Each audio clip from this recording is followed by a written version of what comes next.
For many years, for far too long, our MPs as a whole, they failed us. Kwa sababu gani niseme hivyo? MPs wengi wamechukua mambo ya CDF, ndio imekuwa mambo ya kuja kutupigia nao siasa hapa. CDF sio pesa ya siasa. CDF ni haki ya mwananchi yoyote kikatiba, anafaa kupata hiyo pesa. Si ni ukweli? Tukifuata mambo ya afya, mambo ya masomo, jambo kile kuu kabisa ni usalama. Hayo ni mambo makuu matatu ambayo as an MP usikuje kupiga nayo siasa. Jambo lingine, kuna wale wazazi wenzetu ambao wako hapa, unasikia mzazi anasema nimepewa basari. Nimepewa basari. Basari sio ya wachache. Basari ni ya kila mtu, so long as you are capable, uko na mtoto ambaye ako willing kusoma, anafaa supportiwe na serikali. Si ni ukweli? Let me come back to Westlands constituency.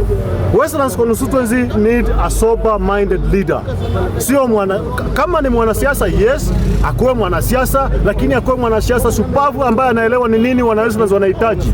Kitu cha kwanza, Westlands youth, vijana wale tuko hapa Westlands, tukae ngangari sana na hao viongozi. Wametuzoea. Ndio unasikia wanakujanga wanatuambia tuimbe wimbo wametuzoea, wametuzoea. Round hii MP Westlands hatuchagui kwa sababu akona jina kubwa, hapana. Hatuchagui mtu sababu anajua kuongea sana, hapana. Tunachagua mtu kulingana na track record yake. Kama mtu alikuwa MCA na anasimama kiti ya MP Westlands, tutaangalia je, wakati alikuwa MCA alifanya nini? Ni ukweli? Jambo la pili, kuna watu wamezoea hii Westlands, wanaitwa scavengers. They always take a political mileage in almost everything. Na ukweli ni kwamba round hii we need sober-minded leader. Nimesikia mtu ameongea kuhusu Mheshimiwa Harvey. For me, if you ask me personally, Westlands inahitaji mtu kama Harvey. I will say 100% Westlands needs somebody who is educated like Harvey. Why? Ni mwanasheria, anaelewa nini Westlands inataka. Jambo la pili, Westlands haitaki mtu ambaye wa handout, hapana. Westlands inataka mtu mwenye ako na ideas, ata-empower vijana wa Westlands jinsi ya kugrow economically. Si ni ukweli?